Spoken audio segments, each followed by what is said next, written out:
Fandoms in the movie world are more important than ever, now that Hollywood has placed its bets firmly on franchises, so much so that it seems as if original titles are becoming quite rare. Sorry to go on about it. What this means is a lot of new movies have emotional investment in them, by the bucket load, if emotional investment can be measured in such a way, before they're even released. People want to know what happens when their favourite story or their favourite character comes to the big screen, or when that story or character continues. Or, more cynically, they want to know what happens when their favourite franchise is bastardised.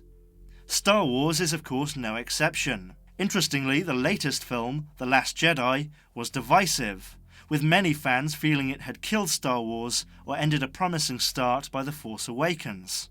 Whether you like The Last Jedi or not, I think it's fair to say that many fans were annoyed, upset, and deflated by the way things turned out in the movie, in a way that wouldn't have existed if the fandom wasn't so strong, if the fans didn't have such cultivated expectations. But why? Force Awakens, it seems in the minds of many fans, was very safe.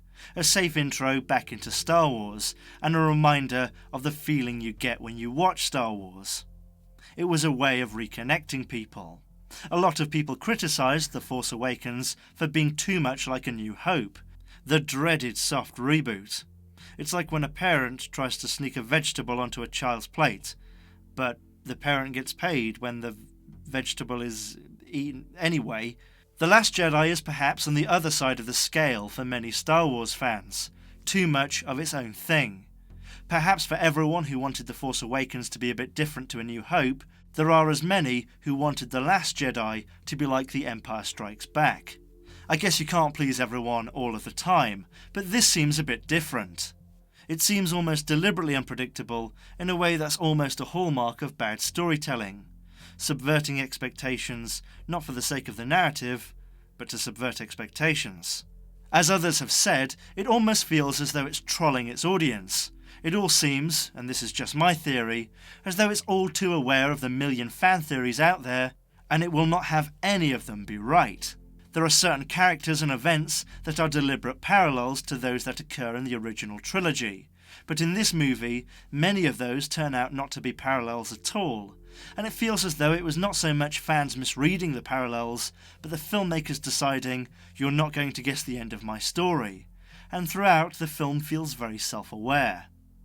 This is especially true towards the end of the film, where there seems to be an obvious parallel. Kylo Ren takes Rey to Snoke in his throne room, and it seems very much like the moment in Return of the Jedi when Luke is brought to the Emperor by Darth Vader. But no. I feel as though, for many fans, Ren's lack of redemption is a bit of a bait and switch. A big criticism of the movie has been that this film doesn't really change anything, but I think that's a problem for many movies in the middle of a trilogy. Not that a problem being common stops it from being a problem. Rightly or wrongly, it seems that many fans view The Last Jedi as a bit of a snub, and it's very keen in some people's minds to shed its heritage. I think this, when you're talking about fandoms, is the worst thing you can do. People who've enjoyed a story or a franchise from the very beginning don't want new additions to forget about where they came from. I think that's really understandable. After all, new additions, sequels, spin-offs are only possible because of the success of the original. With The Last Jedi, it almost feels as though the director wants it to be his movie, and again, that's understandable too, but of course, it's not. It's a Star Wars movie. It really is far, far too entrenched in the hearts of so many people to be twisted like it's a new idea still in the treatment stage.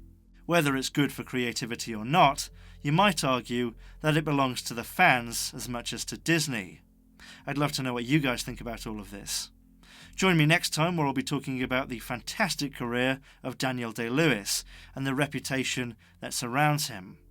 Thank you very much for joining me. See you next time.